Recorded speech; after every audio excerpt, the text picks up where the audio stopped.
The hardest confession to make was also made by the second thief. He said what? What was his confession? He said, well, I'm getting what I deserve. This man on the center cross, he lived a perfect life. He's not getting what he deserves. And he rebuked the thief who rejected Jesus and said, do you not fear God? In other words, do you not reverence God? This man is perfect. He's being executed. We are getting what we deserve. By the way, that's the hardest confession to make.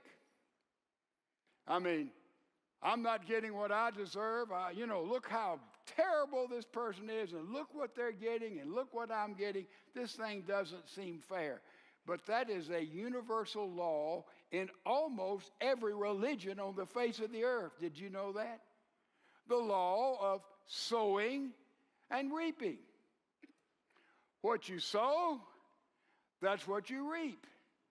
You sow beans, you don't get strawberries. Not going too fast for anybody, am I? You sow evil, you get evil. You sow good, you get good. That's a universal law.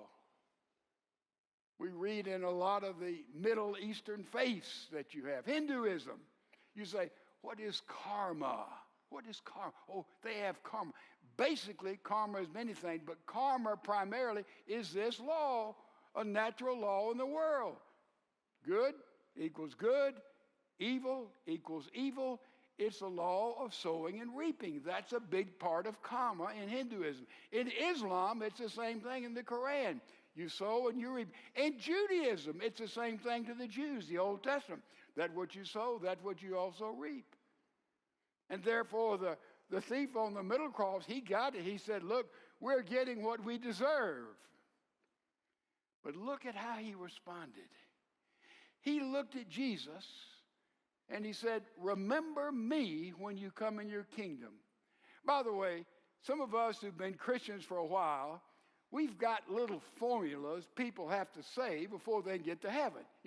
If you don't pray this, receive this, repent from this, do this, respond to this, be baptized here, do all these things. That's what it takes to be. We've got all these things we expect to be in the formula for being a Christian and being in heaven. Look what was here. You talk about 11th hour conversion. This is 11th hour, 59-minute conversion.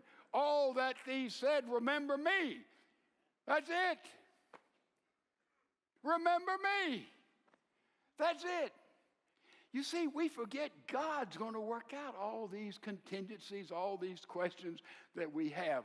He just said, by faith, remember me when you come in your kingdom. He saw that Jesus had lived a perfect life. He heard him say, Father, forgive them, all these who had abused him and crucified him and cursed him and shamed him. Because remember, when you were crucified, you were stripped naked. When you were crucified, they would take a lacter there, and they would take a stick with leather on it, with steel and glass, and beat the skin. And he had been beaten up in his face and spat upon and shamed and kicked and speared and thorns and all the rest. And he said, Father, forgive them?